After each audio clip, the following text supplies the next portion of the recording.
We're a bit late in reporting this, but on Thursday, February 19th, hundreds of travellers had to sleep inside parked aircraft at Munich airport, the result of delays, heavy snowfall, and an unavailability of bus drivers to shuttle them back to the airport from remote stands.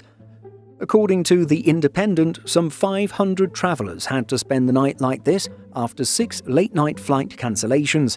We take a look at what happened for today's video. It's been reported that 5 Lufthansa group flights were impacted. Flying out of Munich, the Lufthansa services were supposed to be fairly short hops, with destinations like Copenhagen and Gdansk. 2 of the 5 flights were operated by Lufthansa Group subsidiary Air Dolomiti, heading to Graz and Venice. It's important to know that Munich airport is usually subject to a strict nighttime curfew, restricting flights between midnight and 5 a.m.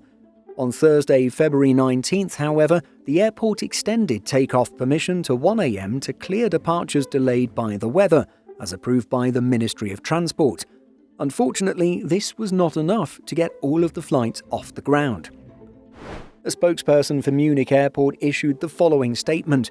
Due to the exceptional weather conditions, these aircraft had to turn back unexpectedly.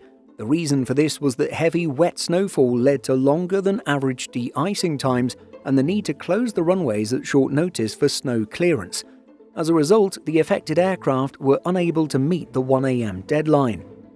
The spokesperson went on to say that available terminal capacity was already occupied by cancelled flights that had been parked during the day, which is why the late returning aircraft had to be parked in remote positions. Furthermore, due to the late hour, bus services were quote-unquote severely limited.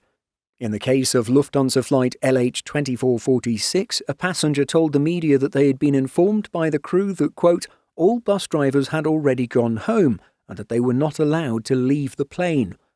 Passengers remained on board at a remote stand for up to 7 hours before the weary travellers could be deplaned and rebooked.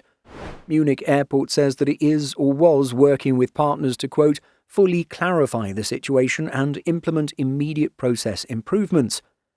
Considering all these aircraft were performing shorter regional services, they wouldn't have been configured with the same level of comfort for long-haul flying. No blankets, no pillows, tighter pitch, and limited food and beverage. Sadly, these situations happen from time to time. In the past, we reported on how a pair of delayed Delta services arrived in the United States too late for customs officials to process their entry into the country, forcing an overnight stay in the aircraft. Last year, a Cathay Pacific service, after performing a long trans-Pacific service to Hong Kong, had to divert to Taipei due to severe weather at the destination airport. Passengers for this flight had to spend the night in the parked A350 at Taipei International. What do you think of situations like these? Do airports need to have better emergency planning and emergency accommodations to handle these types of situations? Let us know by leaving a comment. In addition to our daily YouTube videos, Simple Flying publishes over 150 articles every week. If you're looking for the latest aviation news and insights, visit simpleflying.com.